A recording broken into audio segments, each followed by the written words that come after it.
Hanukkah, there was one small piece in that story that Rosh Yeshiva did not say, and I'll disclose it, that he had a letter recommendation from his Rosh Yeshiva to Reb Nachum, and it said that within a very short time, he will probably be from the 2 or 3 best Brachim in Yeshiva.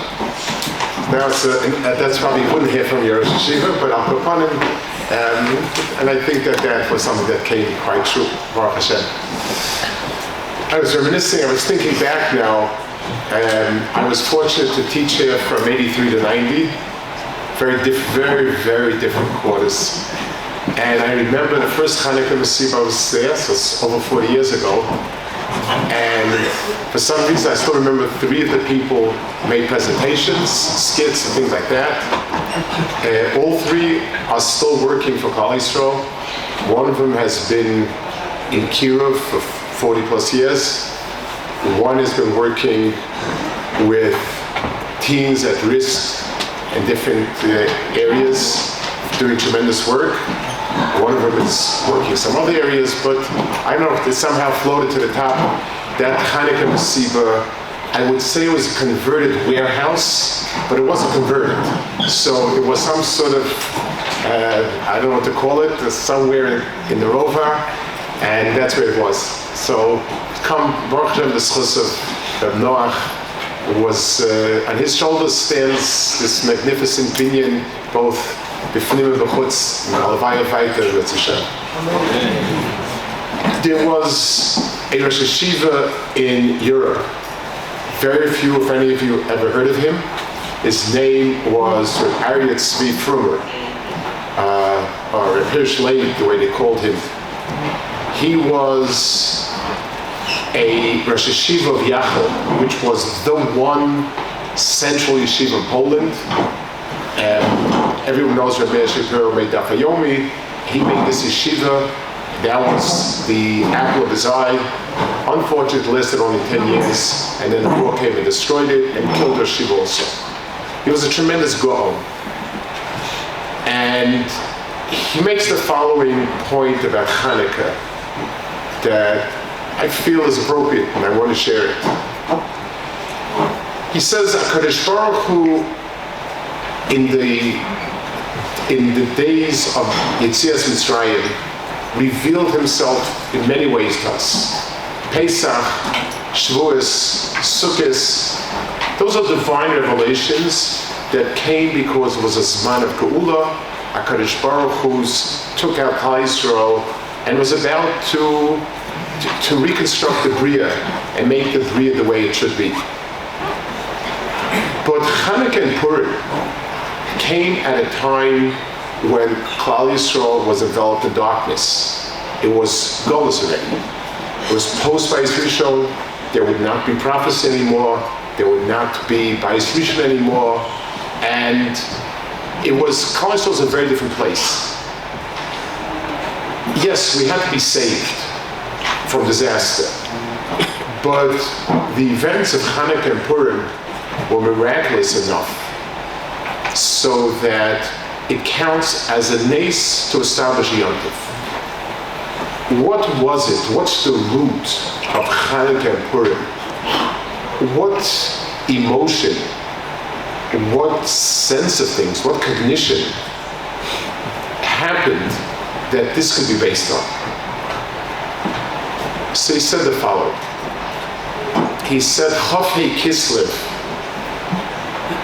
was a unique day in Klal Yisrael's development coming out of Mitzrayim. On Chafei Kislev, everything had been made and finished for the Mishkan. The closeness to HaKadosh Baruch Hu that we aspired, that sense of being together, was waiting to happen imminently. The last item was finished in Chafei Kislev. And then HaKadosh Baruch Hu put it on hold. Unknown for when. It could happen later, but that time it was put on hold, nothing. He said the emotion that describes an event like that is ga'aguim, yearning. the most intense pitch of yearning was when you had it, and then it's not. Purim was the same thing. Koresh had sent out a letter to start rebuilding the Beis Hamikdash by Aish, and then it stopped. I don't know for how long it would stop.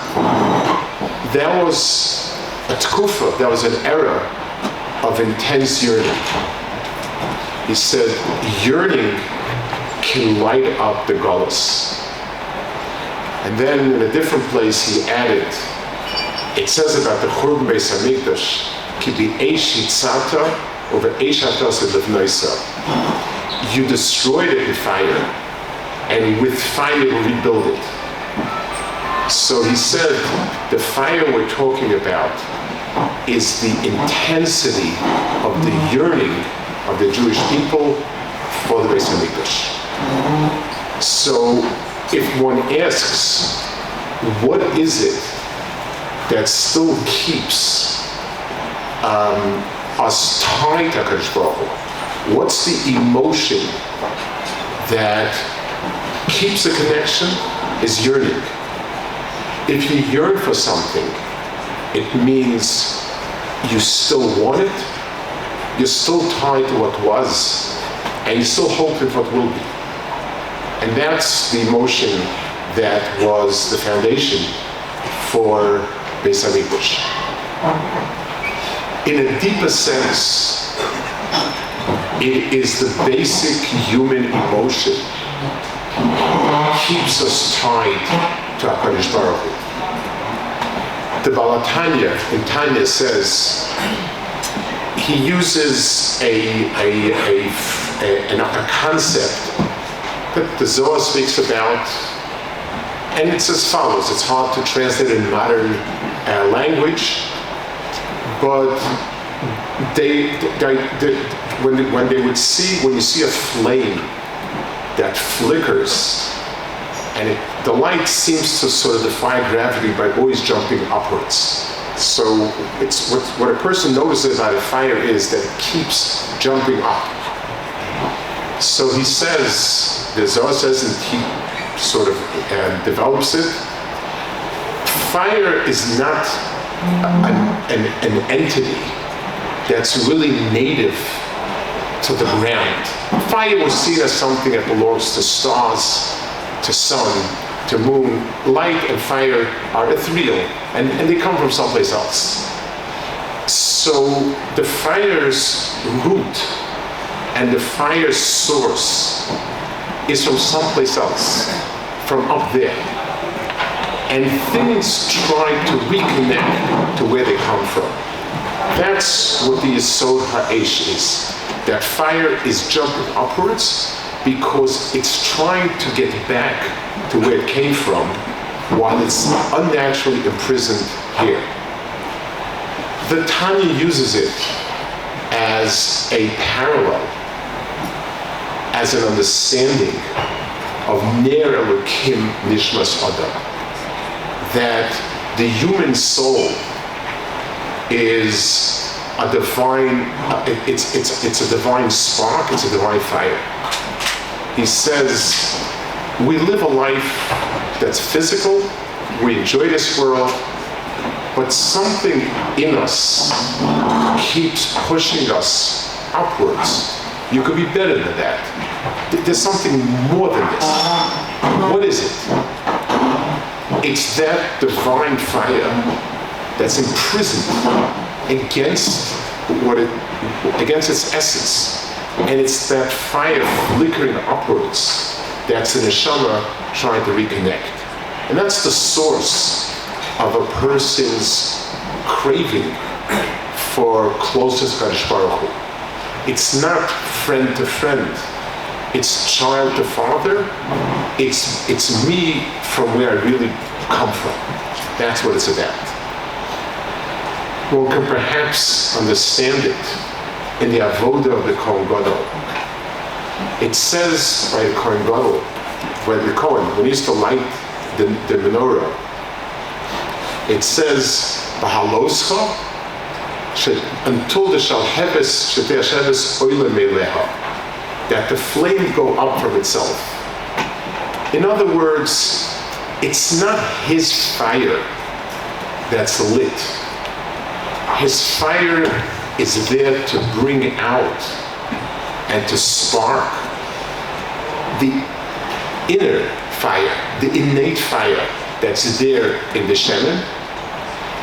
Once you get it going, it by itself glows, it by itself jumps upwards, because that's really what it's about.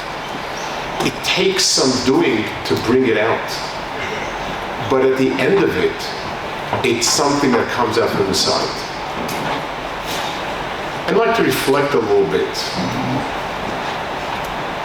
When Reb Noach started the yeshiva, it was something that was seen as impossible. Way before he started the yeshiva, the idea of kiruv, how would you speak and convince someone who's doing whatever they feel like doing to lead a life that seems as restrictive as our life? How can you answer all the questions and arguments? But that wasn't what was needed. Down deep inside, there's something in us that yearns for something else. It has a lot of layers on top of it, so that we don't feel it always. But if you take a flame and you pass over it, something awakens inside. And then it's olam meleha. You don't have to convince a person. You don't have to make a person frum.